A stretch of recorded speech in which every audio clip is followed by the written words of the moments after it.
வாழ்க வையகம், வாழ்க வையகம்,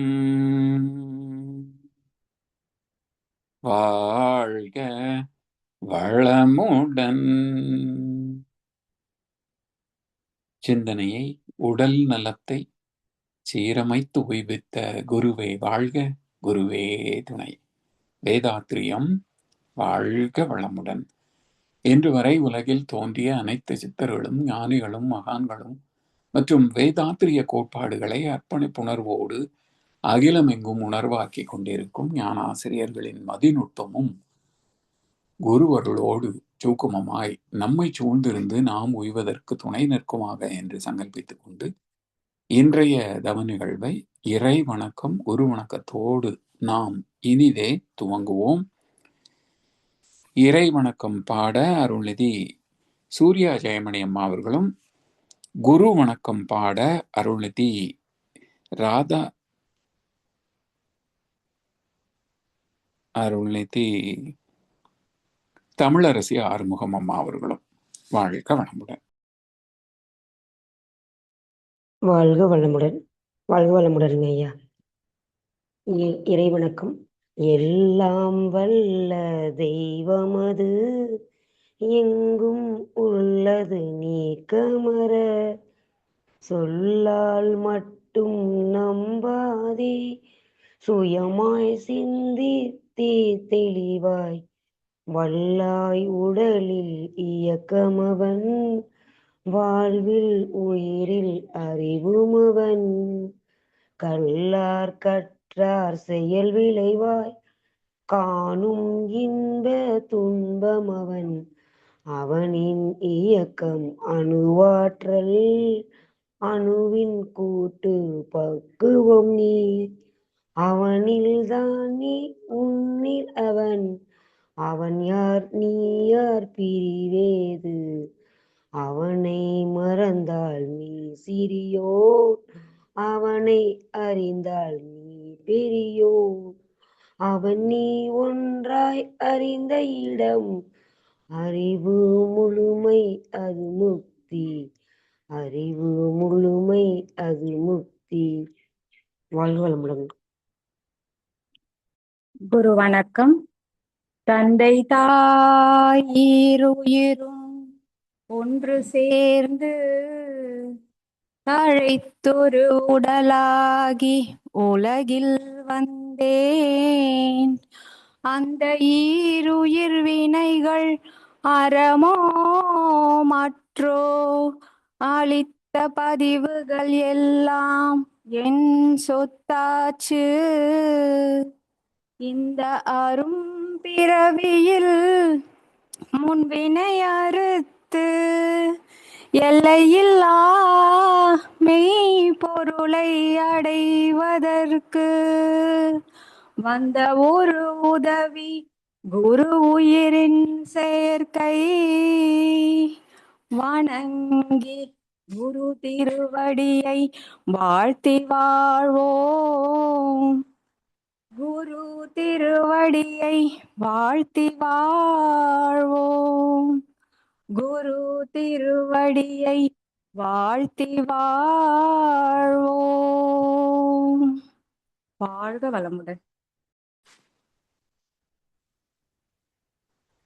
வாழ்க வையகம், வாழ்க வையகம், வாழ்க வளமுடன். குரு வாழ்க, குருவே துணை. இன்றைய 9 மைய தவத்தினை மிகச்சிறந்த முறையில் வழிநடத்தி தந்த நம் ஞானாசிரியர் பேராசிரியர் அருள்நிதி ஸ்ரீராம் ஜெயபிரகாஷ் ஐயா அவர்களை வாழ்த்துவோம். அருட்பேராற்றல் கருணையினால் அருள்நிதி ஸ்ரீராம் ஜெயபிரகாஷ் ஐயா அவர்களும் அவரது அன்பு குடும்பத்தினரும் உடல் நலம், நீலாயுள், நிறை செல்வம், உயர்ப்புகழ், மெய்ஞானம் ஓங்கி வாழ்க வளமுடன். ஐயா அவர்களின் அருட்தொண்டு, ஆன்மீக தொண்டு வாழ்க வளமுடன், வாழ்க வளமுடன், வாழ்க வளமுடன். நன்றிங்க ஐயா. குரு வாழ்க, குருவே துணை. வேதாத்திரியம் வாழ்க வளமுடன். தொடர்ந்து ஞானமும் வாழ்வும் கவிதை தொகுப்பிலிருந்து இன்றைய கவிக்கு விளக்கம் வழங்கிட மூத்த பேராசிரியர் ஞானாசிரியர் அருள்நிதி பழனிசாமி வேலுச்சாமி ஐயா அவர்களை அன்போடு அழைத்து அமைவோம். வாழ்க வளமுடன் ஐயா. வாழ்க வளமுடன் ஐயா. வாழ்க வையகம், வாழ்க வையகம், வாழ்க வளமுடன். குரு வாழ்க, குருவே துணை. சான்றோர் பெருமக்களே, ஞானமும் வாழ்வும் கவிதை தொகுப்பின் தொடர் சிந்தனையில் கர்மயோகம் பற்றிய கவிகளை பார்த்து கொண்டிருக்கின்றோம். அதன் கருத்திலே இன்றைக்கு இணக்க நெறி என்ற ஒரு கோணத்திலே சிந்திக்க இருக்கின்றோம். நன்றி, கடமை உணர்வு, விலை வரிந்து நலம் நாடி செயலாற்றும் நல்விழிப்பு என்னும் ஒரே நீதியாய் செயலுக்கு ஏற்ப இறைவனே விளைவுகளாம் உண்மை காணல். தொன்று தொட்டு மனிதன் தொழும் இறைவன் அங்கு தோற்றம் அவன் அறிவு ஒன்றே என்று உணர்ந்தல். இன்றுள்ள மதமனைத்தும் இணைத்து கொள்ளும் இணக்க நெறி உலக மதம் கர்மயோகம். நன்றி, கடமை உணர்வு, விளைவறிந்த நலம் நாடி செயலாற்றும் நல்விழிப்பு. கர்மயோகம் என்பதே நன்றி உணர்வு, விளைவறிந்த விழிப்பு நிலையோடு கடமையாற்றுதல். மனித இனத்திற்கு நன்றி என்பது ஒரு அடிப்படை உணர்வு. இது எங்கே தோன்றியது என்று ஆராய்ந்து பார்த்தோம் என்றால், தான் வாழ்வதற்கு எது ஆதாரமோ அதை மதித்தல், போற்றுதல் என்ற இறை வழிபாட்டிற்கு அல்லது இறை உணர்வுக்கு அடிப்படை நன்றி உணர்வு தான். ஆதி மனிதன் நாடோடிகளாக வாழ்ந்த காலம். அப்போ உணவு இல்லை என்றால் உயிர் வாழ முடியாது என்று கண்ட போது உணவை தருகின்ற தாவரங்கள், மரங்களை வழிபட வேண்டும் என்று அந்த வழிபாடு இறை உணர்வு என்பதற்கே எது தான் வாழ்வதற்கு ஆதாரமோ அதை நன்றி பாராட்டுவது, மதித்து ஒழுகுவது என்ற உணர்வு தான். அப்போ கடவுள் என்பதே நம்மை காத்து கொண்டிருக்கிறது என்ற கருத்தில் எந்த மறைநூலும் முரண்படுவது இல்லை. கண்ணதாசன் கூட ஒரு பாட்டில் சொல்லுவார், பசித்த வயிற்றில் உணவு தெய்வம், பாலைவனத்தில் தண்ணீர் தெய்வம், கொட்டும் மழையில் கூரை தெய்வம், கோடை வெயிலில் நிழலே தெய்வம். அப்போ அடிப்படை கோட்பாடு எது நம்மை காத்து கொண்டிருக்கிறதோ அது இறைநிலை. எந்தெந்த வகைகளிலே நம்மை காக்கிறது? நம்முடைய தேவைகள் அனைத்தும் இறைவன் தந்த கொடைதான். இந்த பூமி, மனித இனம், மனித வாழ்க்கை எல்லாவற்றுமே தொகுத்து பார்த்தோம் என்றால், ஒன்று இயற்கை வளம், மற்றது மனித வளம். Natural resources and human resources, இந்த இரண்டே தான். அப்ப இயற்கை வளங்களை மனித வளம் பயன் கொள்கின்ற போது சமுதாய வாழ்க்கை மேன்மை பெறுகிறது, வசதி பெறுகிறது. இப்படி ஒவ்வொரு தனி மனிதனின் வாழ்க்கையும் சமுதாயத்தை சார்ந்தே இருக்கிறது. உணவு, உடை, கல்வி, மருத்துவம், வாழ்க்கை துணை, இப்படி எல்லா தேவைகளுக்கும் சமுதாயத்தை சார்ந்தே வாழ வேண்டிய கட்டாயத்தில் இருக்கிறோம்.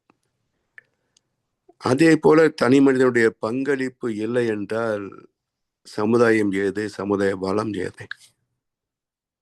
அப்ப ஒவ்வொரு மனிதனும் உழைக்கின்றோம், அந்த உழைப்பின் பயனை சமுதாயத்திற்கு அளிக்கிறோம். தனக்கு என்ன வேண்டுமோ அதை சமுதாயத்திலிருந்தே பெற்றுக்கொள்கின்றோம். அப்போ சமுதாயம் என்பது ஒரு வங்கி போல. டெபாசிட் வந்தா தான் லோன் கொடுக்க முடியும். டெபாசிட்டே வரவில்லை என்று சொன்னால் அந்த வங்கி லோன் கொடுக்க முடியும், கடன் தர முடியும். அப்போ கொடுப்பதும் எடுப்பதுமாகத்தான் சமுதாயமே அமைந்திருக்கிறது. இந்த விதியில ஒரு சின்ன கணக்கு உண்டு. இன்றைக்கு சமுதாயத்தை பார்க்கின்ற போது எடுப்பது அதிகம், கொடுப்பதே இல்லை என்றால் அவன் திருடன், இன்னொரு பேர் அரசியல்வாதி. எடுப்பனை தவிர கொடுக்க மாட்டான்.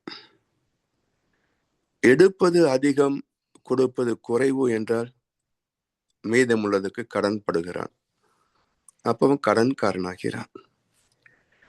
எடுப்பது குறைவு, கொடுப்பது அதிகம் என்றால் இறைவனின் கருணை இருக்கணும். அப்பதான் குறைவாக எடுத்தாலும் நிறைவாக அதிகமாக தர முடியும்.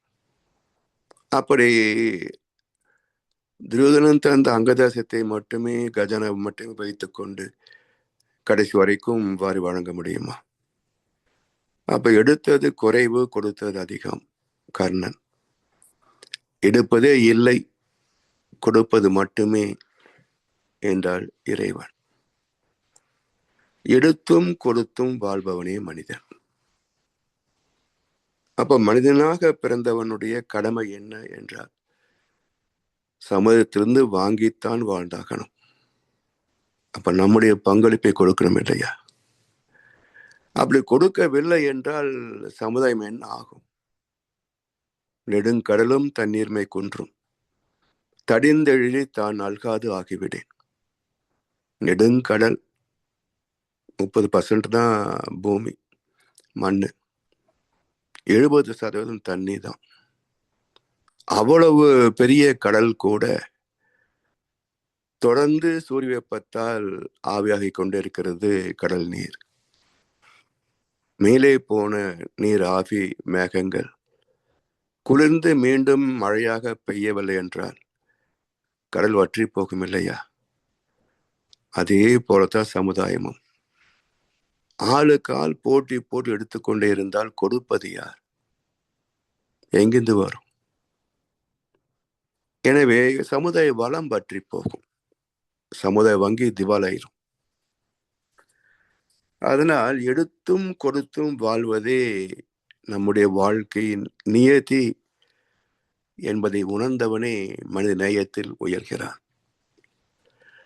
அப்படி நன்றி என்பது எடுத்தும் கொடுத்தும் வாழ்வதுதான்.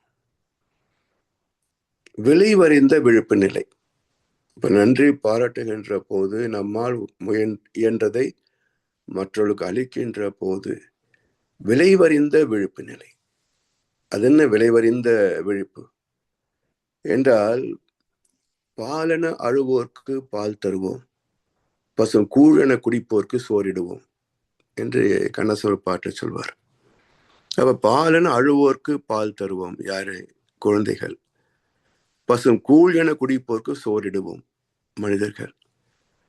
அப்போ 3 மாச குழந்தைக்கு சோறு கொடுத்தா என்ன ஆகும்? இதுவும் பசியத்தான் தீர்க்கும், ஆனா சிரிக்க முடியாது. அப்ப விளைவு வேறு மாதிரி ஆயிடும். நன்மை செய்ய போய் துன்பம் விளைந்து விடும். அதனால் விளைவறிந்த விழிப்பு. எதை யாருக்கு எப்படி எப்போது கொடுத்தால் அது பயனாகும். அப்படி விளைவறிந்த விழிப்போடு செய்யக்கூடிய செயல் கடமை உணர்வு. அப்ப கடமை என்பது என்ன? எடுத்தும் கொடுத்தும் வாழ்வதுதான் நம்முடைய கடமை. அந்த உணர்வோடு செயல்படுகின்ற நிலையிலே கூட விளைவு என்ன என்று அறிந்து விழிப்போடு செயல்படுவது. இப்படி நன்றி, கடமையுணர்வு, விளைவறிந்து நலம் நாடி செயலாற்றும் நல்விழிப்பு. எதை செய்தாலும் அதில் ஒரு நன்மை வர வேண்டும். நலம் நாடி செயலாற்றும் நல்விழிப்பு என்னும் ஒரே நீதியாய் செயலுக்கேற்ப இறைவனே விளைவுகளாம் உண்மை காணல். ஒரே நீதி என்ன? செயலுக்கு தக்க விளைவு. இறைவனின் தெய்வீக நீதிமன்றம். அந்த நீதிமன்றத்தின் சட்ட நூல் செயலுக்கு தக்க விளைவு என்ற ஒற்றை சரத்து உள்ள சட்ட நூல். அதில் இபிகோ 673 செக்ஷன் அதெல்லாம் கிடையாது, சப் கிளாஸு அதெல்லாம் கிடையாது. ஒரே ஒரு கருத்து, அதுக்கு துணை விதி கூட கிடையாது. செயலுக்கு தக்க விளைவு என்ற ஒற்றை சரத்து தான் இறைவனின் சட்ட புத்தகம். இப்படி ஒரே நீதியாய் செயலுக்கேற்ப இறைவனே விளைவுகளாம் உண்மை காணல். இறைவனே விளைவுகளாய். இப்போ துன்பம் வரும்போது இறைவனை சரணடைகிறோம். இன்னும் துன்பம் தீர்ப்பான் என்று நம்புகிறோம். ஆனால் அது அல்ல, ஒரு மன ஆறுதல், நெஞ்சுக்கு நிம்மதி, ஆண்டவன் சன்னதி, ஒரு மன ஆறுதல், அவ்வளவுதானே தவிர இறைவன் எந்த கஷ்டத்தை நீக்க மாட்டான். ஏன்? தந்ததே அவன் தானே, இல்லையா? துன்பத்தை செயலுக்கேற்ற விளைவாக தருகின்ற நீதிபதியே அவன் தான். யார்கிட்ட போய் முறையிட முடியும்? எனவே மீண்டும் அவனையே சரணடைகின்றோம். அதாவது அம்மா ஏதோ டென்ஷன்ல குழந்தைய அடிச்சிட்டாங்க, அதுக்கு அந்த குழந்தை பக்கத்து வீட்டுக்கா போக முடியும்? மீண்டும் தாயின் மடி தேடித்தானே வரும்.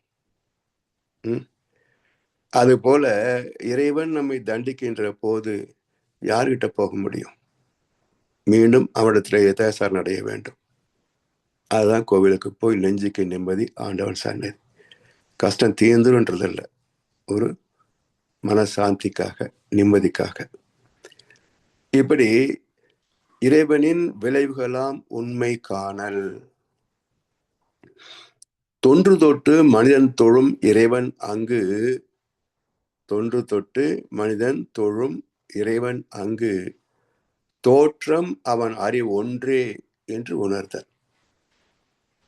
அப்போ தொன்று தொட்டு மனிதன் வணங்கி வந்த வரலாற்றிலே ஆங்காங்கே பிரிவினைகள், அரசியல் கட்சிகள் உடைவது போல ஒரே இறை வழிபாடு உடைந்து இரண்டாக பிரிவுபட்டு இன்றைக்கு நூற்றுக்கணக்கான மதங்களாக விரிந்து கிடக்கின்றன. ஆனாலும் இறைவன் வேறு வேறா? இந்த மதத்துக்கு ஒரு கடவுள், அந்த மதத்துக்கு ஒரு கடவுள் என்று இறைவன் எத்தனை வகை? மதங்கள் நூற்றுக்கணக்கில் இருக்கலாம். வழிபடவும் வரம் தரவும் தெய்வம் ஒன்றுதான். விழி 2 இருந்த போதும் பார்வை ஒன்றுதான். வழிபடவும் வரம் தரவும் தெய்வம் ஒன்றுதான். மதங்கள் நூற்றுக்கணக்கில் இருந்தாலும் மூலப்பொருள் ஒன்றுதான். எனவே அந்த தோற்றம் அவன் அறிவு ஒன்றே என்று உணர்ந்தல். இறைவன் அறிவாக இருக்கின்றான். தத் புருஷ என்கிறது சைவ சித்தாந்தம். தத் என்பது இறைநிலை, புருஷ என்பது அறிவு, பிரகிருதி என்பது இந்த உலகம், இயக்கம். அப்ப புருஷ என்ற கணவன், பிரகிருதி என்ற மனைவி, இயக்கம், சக்தி. இப்படித்தான் அறிவும் இயக்கமுமாக சொல்லப்பட்டதுதான் புருஷ பிரகிருதியை தவிர புருஷ என்றால் கணவன் என்று மட்டுமே அர்த்தம் இல்லை, அறிவு என்ற அர்த்தம். பிரகிருதி என்றால் சக்தி என்றால் இயக்கம் என்று ஆற்றல் என்ற அர்த்தம். எனவே தோற்றம் அவன் அறிவு ஒன்றே என்று உணர்ந்தல். எப்படி? அறிவுதான் எழுச்சி பெற்று ஆற்றலானது. அறிவே எழுச்சி பெற்று ஆற்றலானது. இறைநிலையே சுத்த வெளியே எழுச்சி பெற்று இயக்கமானது. அப்போ அந்த அறிவுத்தன்மை எழுச்சி பெற்று ஆற்றலானதால், அறிவே இயக்கத்தில் வந்ததால், அந்த அறிவின் ஒழுங்கு, அறிவின் அறம், அறிவின் தர்மம் இயக்கத்தில் வெளிப்படும். அப்ப அந்த இயக்கங்களில் ஒன்றுதானே மனிதன். எண்ணற்ற இயக்கங்களில் ஒன்றுதானே இந்த உலகில் மனிதனாக வாழ்கிறோம். அப்ப மனிதனிலே அதே இறை நீதி அறிவு என்ன செய்கிறது? செயலுக்கு தக்க விளைவு என்ற விதியாக வந்திருக்கிறது. அப்ப எதை செய்கிறோமோ அதற்கு தக்க விளைவே தவிர விதை ஒன்று போல செடி ஒன்று முளைக்குமா? எங்கே நடந்திருக்குதா? இந்த காலத்துல நடந்திருக்குதா? நான் பாகல் விதையிட்டேன், புடலங்காய் வந்துச்சு என்று எங்கேயாவது கண்டது உண்டா? இல்லையே. அப்ப விதைக்கு தக்க செடி போல வினைக்கு தக்க விளைவு தானே.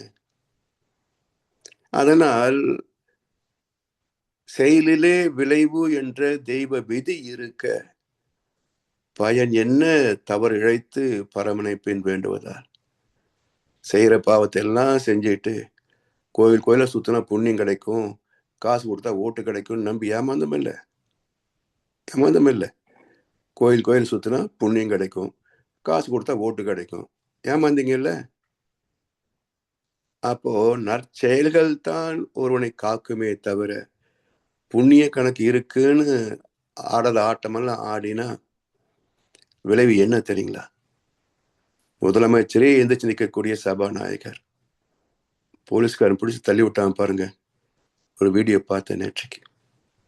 ஆடிய ஆட்டம் என்ன, பேசிய வார்த்தை என்ன, பதவி போனால் மரியாதை என்ன? இதுதான். உண்மையை சொல்லி நன்மையை செய்தால் உலகம் உன்னை வணங்கும். நிலை உயரும் போது பணிவு கொண்டால் உயிர்கள் உன்னை வணங்கும். ஆட்டம் போட்ட அவமரியாதை மிச்சமாகும். என்ன பார்த்தவங்க எப்படி நினைப்பாங்க? செத்து இருக்கணும் அந்த ஆளு. கொஞ்சமாவது மானம் சோறு சொரணம் இருந்தாலும் செத்து இருக்கணும். இருந்த நிலை என்ன, இந்த அவமானம் என்ன?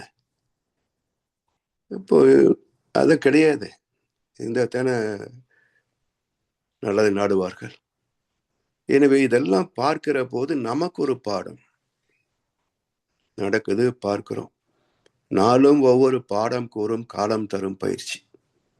காலம் என்ற இறைவன் எல்லோருக்கும் ஒவ்வொரு கணமும் பாடம் தந்து கொண்டே இருக்கிறான். நன்மையை செய்தால் நலம் பெறுவோம், துன்பத்தை செய்து விட்டால் நிச்சயமாக புண்ணி கணக்கு தீர்ந்து பாவ கணக்கு ஓப்பன் ஆகும் பாருங்க. அப்ப இது திரும்பும். அதான் பைபிள் அழகா சொன்னது. எவன் இந்த கல்லு மீது விழுவானோ அவன் நொறுங்கி போவான், இந்த கல் எவன் மீது விழுமோ அவனை நசுக்கி போடும். அதனால ஏதோ பணம் பதவி வச்சுக்கிட்டு ஆட்டமெல்லாம் ஆடினா அதிகபட்சம் 60 வருஷம்தான். 67 வந்தீங்க, 27 போயிட்டீங்கல்ல, 60 வருஷம். ஏன் 60 வருஷம் கணக்குன்னா பூமி இருந்த இடத்துக்கே திரும்புவது 60 வருஷத்துல.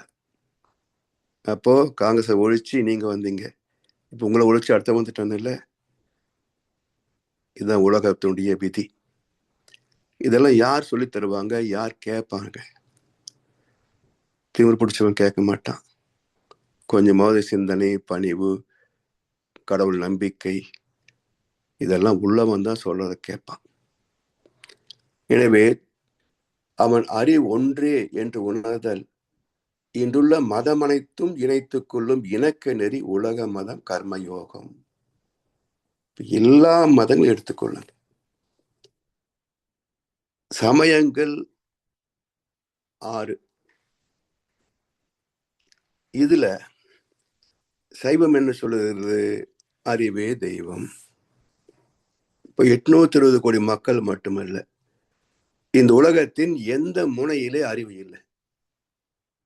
இந்த உலகத்துல எந்த அணுவில அறிவு இல்லை. இந்த அறிவுக்கு என்ன மதம், என்ன ஜாதி, என்ன குலம், என்ன கோத்திரம்? சரி, அறிவு எழுச்சி பெற்று இயக்கமானது. இந்த உலகம் முழுவதும் இயக்கம் இல்லாத ஒரு அணு எதுங்க? உயிர் இல்லாத மனிதன் யார்? உயிருக்கு என்ன ஜாதி, என்ன மதம், என்ன மொழி, என்ன பேதம்? எல்லார்ட்டும் இருக்குல்ல. சரி, இந்த அறிவும் உயிரும் சேர்ந்தது தானே உடம்பு, பஞ்சபூதங்கள். இது யார்கிட்ட இல்லை, எங்க இல்லை? உணர்கின்ற அறிவு முருகன், காந்த தத்துவம். முருகனை விட்டுருங்க, காந்த தத்துவம். யார்கிட்ட காந்தம் இல்லை, ஜீவாந்தம் இல்லை, ஆத்மா இல்லை, பதிவுலையில் இல்லை. சௌர சமயம், சூரியன் இல்லை என்றால் வாழ்க்கை எப்படி நடக்கும்? இந்த பூமி எந்த பகுதியில சூரியன் இல்லாம போகுதுங்க? துருவங்களிலே கூட 6 மாசம் இல்லாம போனா கூட 6 மாசம் தொடர்ந்து வெளிச்சமா இருக்குல்ல. அப்போ சைவம், சாக்தம், கானபத்தியம், கௌமாரம், சௌரம், இது இல்லாத இடம் எங்கெங்க? இல்லாத மனித உடல் யார்? ஒரே உடம்பு தானே. இதுல என்ன பிராண்ட் வேண்டி கிடக்குதுங்க? அப்ப ஒரு பிராண்டும் இல்லை. அதே போல மனித வாழ்க்கை எடுத்துக்கொண்டோம் என்று சொன்னார், எந்த மனிதனா இருந்தால் சோறு தின்னாகணும். உடை, கல்வி, மருத்துவம், வாழ்க்கை துணை இல்லாத வாழ முடியாது. அப்ப எந்த மனிதன் நான் புதுமையா வாழ்றேன்னு சொல்றான்? சொல்லுங்க. இல்லையே. அப்போ செயல் செய்தால் விளைவு இல்லை. இந்த நாட்டுல வந்து நீ என்ன தப்பு பண்ணாலும் இறைவன் தண்டிக்க மாட்டான், எங்கேயாவது விதிவிலக்கு இருக்கா? எத்தனையோ நாடுகள் நூற்றுக்கணக்கில் இருக்கு. எந்த நாட்டிலேயாவது இங்க என்ன செய்தாலும் இறைவன் தண்டிக்க மாட்டான் அப்படின்னு ஏதாவது விதிவிலக்கு உண்டா? எங்கும் செயலுக்கு தக்க விளைவென்ற விதிதான். அப்ப மனுஷன் ஏன் இவ்வளவு பேதப்பட்டு நிற்கிறான்? மதம், ஜாதி, குலம், கோத்திரம், இனம், மொழி, நாடு, என்ன கொண்டு வந்தா என்ன கொண்டு போக போகிறோம்? சொல்லுங்க. பிறக்கும் போது எல்லா மதத்தில் பிறக்கின்ற குழந்தைகளுக்கும் குழந்தைன்னு தானே பேரு. சேர்த்து போயிட்டா எல்லாருக்கும் பிணம் என்று தானே பேரு. இடையில என்ன முத்திரைகள்? இவன் இந்த மதம், இந்த ஜாதி, இந்த குலம், கோத்திரம். பிறக்கும்போது குழந்தை தானே, செத்து போன பிணம் தானே. இடையில என்ன பேதங்கள்? அப்ப இதெல்லாம் சிந்தித்து பார்க்க வேண்டும். இந்த 3 துறைகள் இருக்கு பாருங்க. இந்த சமுதாயத்தின் சாபக்கேடு இந்த 3 துறைகள் தான். இதுல நல்லவர்கள் வந்து விட்டால் உலகமே சகோதரத்துவத்தோடு இருக்கும்.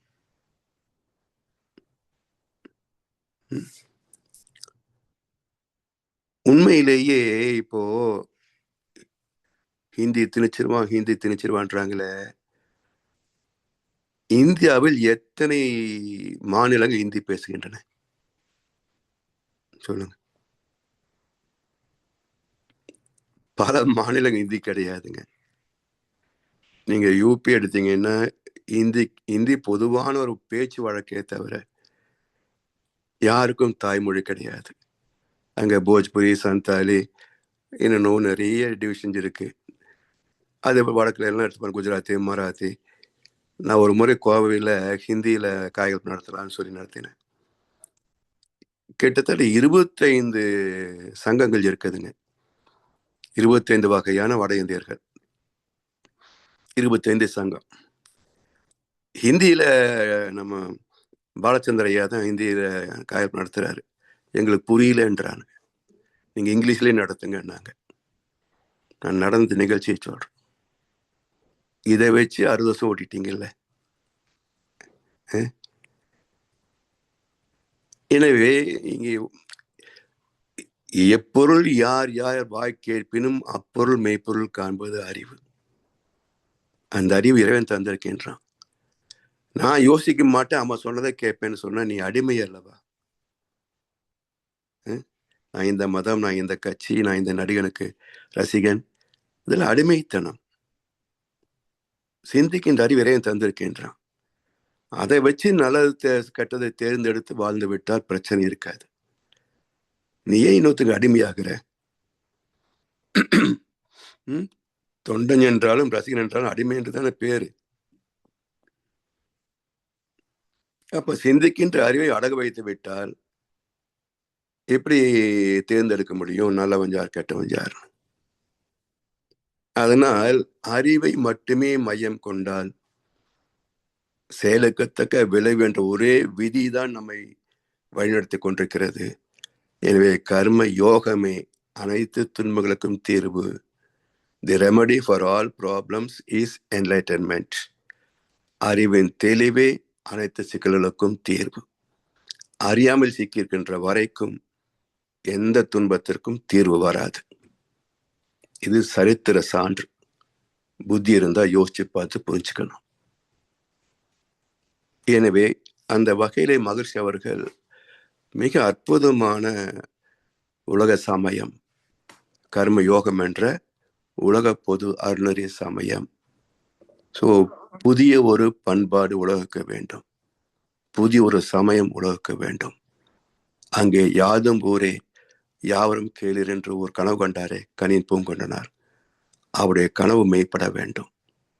அதற்கு நம் கடமை அறவாழ்வின் நாட்டத்தை சிறக்கட்டும் என்று சொல்லி வாய்ப்பளித்த செவிமடுத்த அனைவருக்கும் நன்றி பாராட்டி இந்த உரையை நிறைவு செய்கின்றோம். வாழ்க வளமுடன், வாழ்க வளமுடன், வாழ்க வையகம். வாழ்க வளமுடன் ஐயா. வாழ்க வளமுடன் ஐயா. அருமை. கர்மயோகம் பற்றிய மகானின் கவிக்கு சீராக விளக்கங்கள் வழங்கி நம்மை வழி நடத்தி கொண்டிருக்கும் மூத்த பேராசிரியர் ஞானாசிரியர் அருள்நிதி பழனிசாமி வேலுசாமி ஐயா அவர்களும் அவர்தம் அன்பு குடும்பத்தினரும் அருட்பெயர் ஆற்றல் கருணையினால் உடல் நலம், நீள ஆயுள், நிறை செல்வம், உயர் புகழ், மெய்ஞானமோங்கி வாழ்க வளமுடன், வாழ்க வளமுடன், வாழ்க வளமுடன். நன்றிகள் ஐயா. வாழ்க வளமுடன். நன்றி ஐயா. நன்றிகள். பாடல் பாடி நிறைவு செய்யும் தருணம். வேதாத்திரிய பாடல் பாட அருள்நிதி விஷ்ணுபிரியா அம்மா அவர்களும், பிரம்மஞான கவி பாட அருள்நிதி சாந்திகண்ணன் அம்மா அவர்களும், உலக நல வாழ்த்து பாட அருள்நிதி ஜமுனா ராணி அம்மா அவர்களும் வாழ்க வளமுடன். தாரகேஸ்வரி அம்மா இருக்காங்க. உலக நல வாழ்த்து பாட தாரகேஸ்வரி அம்மா அவர்கள் வாழ்க வளமுடன். வேதாத்திரிய வேள்வி பாடல் வாழ்க வளமுடன். போரில்லா நல்லுலகம், பொருள் துறையில் சமநீதி, நேர்மையான நீதிமுறை, நிலவுலகுக்கோர் ஆட்சி, சீர் செய்த பண்பாடு, சிந்தனையோர் வழிவாழ்வு, சிறப்புணர்ந்த பெண்மதிப்பு, தெய்வ நீதி வழிவாழ்தல், தேர் திருவிழா தவிர்த்தல், சிறுவர்கட்கே விளையாட்டு, செயல் விளைவு உணர்கல்வி, சீர்காந்த நிலை விளக்கம், பார் முழுதும் உணவு நீர் பொதுவாக்கல், பல மதங்கள் பல கடவுள் பழக்கம், ஒழித்து உண்மை ஒன்றை தேர்ந்திடுதல், பார் முழுதும் உணவு நீர் பொதுவாக்கல், பல மதங்கள் பல கடவுள் பழக்கம், ஒழித்து உண்மை ஒன்றை தேர்ந்திடுதல். வாழ்க வளமுடன். வாழ்க வளமுடன், வாழ்க வையகம், வாழ்க வையகம், வாழ்க வளமுடன். பிரம்மஞான கவி. இறைவெளியே தன்னிருக்க சூழ்ந்தழுத்தும் மாற்றல், இதன் திணிவு மடிப்பு வில சுழலும் விண்ணுண்ணாம், நிறைவெளியில் விண் சுழல நெருக்குகின்ற உரசல், நிலைவெளியில் எழுப்புகின்ற நேரலைகள் காந்தமாம், மறைப்பொருளாம் காந்தம் தன் மாத்திரைகள் ஐவகை, மலைக்காதீர் விண்கூட்டம் மாபூதம் ஐந்துமாம், முறையாய அக்காந்த அலை மனமாம் உயிருடல்களில், மதி உயர்ந்த உண்மை பெற மா பிரம்ம ஞானமாம், மா பிரம்ம ஞானமாம். வாழ்க வையகம், வாழ்க வையகம், வாழ்க வளமுடன். ஐயா நன்றி ஐயா. வாழ்க வளமுடன். வாழ்க வளமுடன். உலக நல வாழ்த்து. உலகமெல்லாம் பருவமழை ஒத்தபடி பெய்யட்டும், உழவரெல்லாம் தானியத்தை உவப்புடனே பெருக்கட்டும், பல தொழில்கள் புரிகின்ற பாட்டாளி உயரட்டும், பகுத்துணர்வில் தொகுத்துணர்வு பண்பாட்டை உயர்த்தட்டும், கலகங்கள் போட்டி பகை கடந்து ஆட்சி நடக்கட்டும், கல்லாமை கடன் வறுமை களங்கங்கள் மறையட்டும், நலவாழ்வை அளிக்கும் மெய்ஞான ஒளி வீசட்டும், நம் கடமை அறவாழ்வின் நாட்டத்தே சிறக்கட்டும். நம் கடமை அறவாழ்வின் நாட்டத்தே சிறக்கட்டும். நம் கடமை அறவாழ்வின் நாட்டத்தே சிறக்கட்டும். வாழ்க வையகம், வாழ்க வையகம், வாழ்க வளமுடன். நன்றி. வாழ்க வளமுடன்.